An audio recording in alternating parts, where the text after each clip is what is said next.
But yeah, what you said sounds good. Great. All right. Hi, everybody. Welcome back. We are here for another one of your questions about work. And as folks who have watched with some frequency, like Scott know, we love having founders with whom we've worked on, and Scott's had a particularly illuminating educational journey. So Scott was in tech, was a startup founder, I guess still in tech, just in a different industry of tech, was a startup founder in whom we'd invested, and then went on and started a nonprofit in the political space called Vote Forward that I'll let him describe. And the question today is, if I'm in one industry, how do a lot of people are like, I'd like to get involved in another. And you had no political work experience, I don't think, before doing Vote Forward. So would love to hear how you do it. Yeah, okay. So I think the very short version of my story is that earlier in my career, I worked at a company called O-Power, where we did big behavioral science influenced projects to try to encourage people to reduce their home energy consumption. And what I took away from that experience, one key thing was the value of doing randomized controlled trials.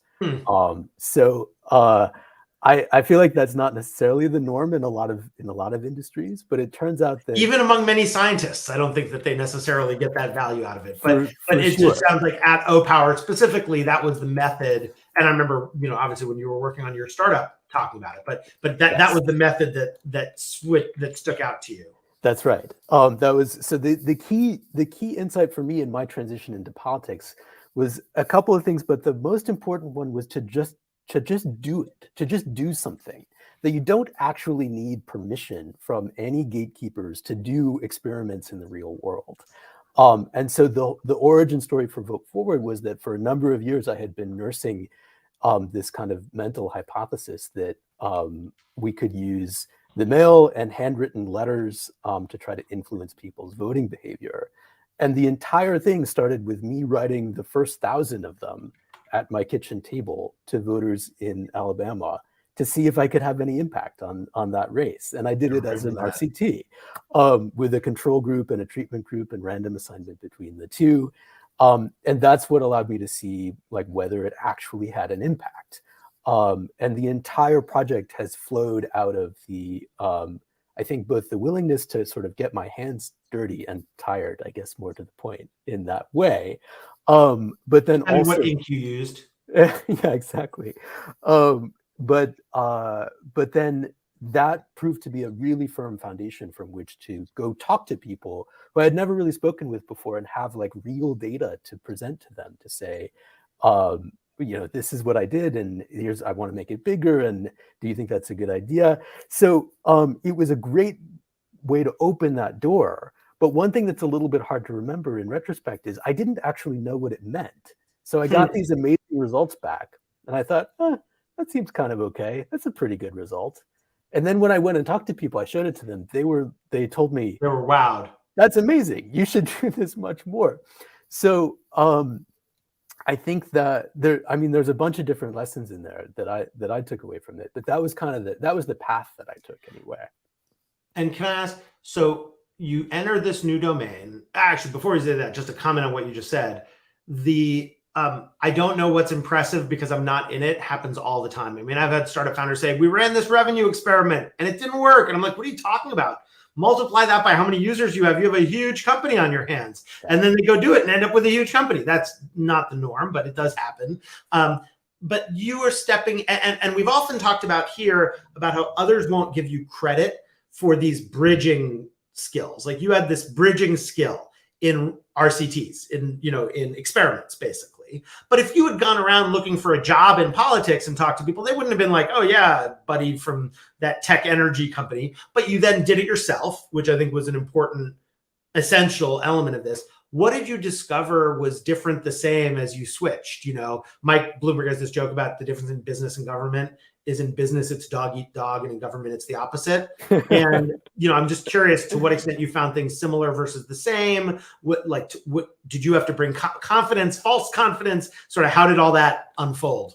So I got pretty lucky because I found the people. I found the right people in this world pretty early on, which is that in the political space, there's a community of people who really believe in randomized controlled trials. So I sort of was able to, I didn't know it existed until I started looking for it, but I was able to find what felt like my people and people who would be receptive to the kind of evidence that I was trying to marshal. But that's not everywhere in the political world. If I had gone to, go talk to the party, one part of the party apparatus, the DCCC or something like that, I don't think people would have been very receptive. So, maybe I'm wrong. Maybe there would have been ways, but at least for someone like me who really likes to, start things, this was a good way. So like, we were joking before we started, my answer to the question, how do I get involved, is with humility, but not too much. And so, what I was taking into this was enough confidence to try something and to learn something very concrete from it. And then enough humility to go and like be really open in the conversations that I was having with people in this world to try to understand more about what it meant and what I might do next. And I'll also just add one other observation on the tradecraft, and you can tell me if you agree with this or not, which is that you were privileged to be in a position where you could allow your entry into that new industry to be slow. You didn't need a job doing something in it financially, obviously as two white guys talking to each other, you had also the privilege of a full head of hair. But you were able to, and you had through luck or through setting things up in your life, been able to arrange things so that you could enter with one project you did on your own, that you had the time and the skill, and by the way, the money to buy a bunch of postcards and whatever it was else that you needed to do. And so it seems like there was something in the infrastructure of your life, whether received or acted upon, that allowed you to do it as well. Absolutely. A ton of luck behind all of it. And then, maybe a little bit of some wise decisions along the way. I don't know. I tend to think it's more the former than the latter, to be honest. For all of us. And also we can't know. But I love that. Sorry. But so the one other thing I was going to say in response to your point is that, absolutely, like it's a privilege and a luxury to be able to give yourself the space and the time to do this kind of experimentation and looking around and testing things. And it takes time. Like there's no real way to shorten the calendar time that it takes to incubate an idea for a long time and then like really try it.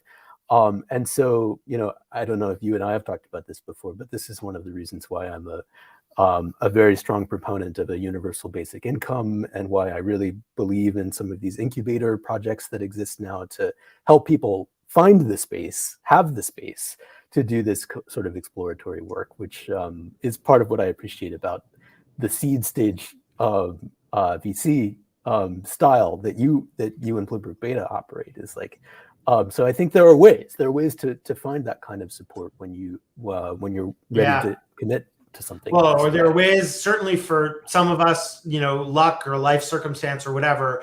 And I wish that for more of us, we haven't talked about guaranteed income, universal basic income in a while. But I definitely believe that one of the reasons why its lack of being attached to anything as a condition is important is it gives people, in addition to giving people the freedom to do nothing, it gives them the freedom to invent.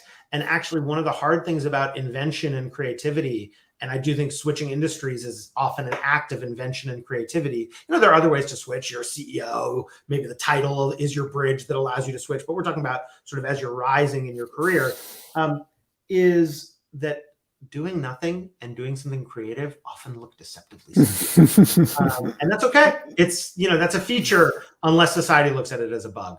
And I think we, as the people who do this kind of work, it takes a little bit of experience to see that for yourself. Like I remember feeling really guilty about the fact that I remember talking to you about that. Like, am I doing enough kind of thing? Yeah, exactly. And it takes maybe seeing this happen a couple of times to have enough confidence. Yeah, it is a timing and dosage thing as well, because it can slip into permission to do nothing. And there is such a thing as doing nothing and it not being valuable for society. And that's okay. Rest can be good too. People know I like nap ministry. All right. Well, Scott, any parting thoughts before we wrap? Well, just one, which is that, as you mentioned, the organization that I started is called Vote Forward. I wrote the first 1,000 letters, and since then there's been an army of 250,000 volunteers who have written, I think, 22 million letters. And we're going to try to do it again next year and even bigger. Sorry, this year. It's now 2022, isn't it? It's 2022. If you do it next year, there won't be very many good elections. It won't be. There aren't that many elections. So yeah, anybody who's looking for a way to do something very constructive for our democracy that feels good, you can do as few as 5. Bravo. And they launch next month. By the way, I just loved like the tactile feel of being able, there's a lot of things you can do to volunteer where you don't feel it. But here it's like, no, you actually feel it in your hands. Yeah, and it's very concrete. There's the stamp, the envelopes. It feels. Oh no, it's great. And you're communicating with another American citizen who, whatever they wind up doing, I feel like I have a lot of faith that this sort of thing. I'm sure there's also tons of stories of people writing back and all kinds of things. And for sure. All right. Well, so yeah, welcome. We welcome all volunteers. I will look forward to a This Is Not Advice on Scaling an Organization whenever you are ready to do one. And for folks who want to see past questions that we've done, you can go to thisisnotadvice.work, where you can find the full list of all the past questions that we've done, in addition to some that we're editing, so that you can search them more easily and transcribe them. And to be continued. Thank you, Scott. That was really great. Thanks, Roy. That was fun.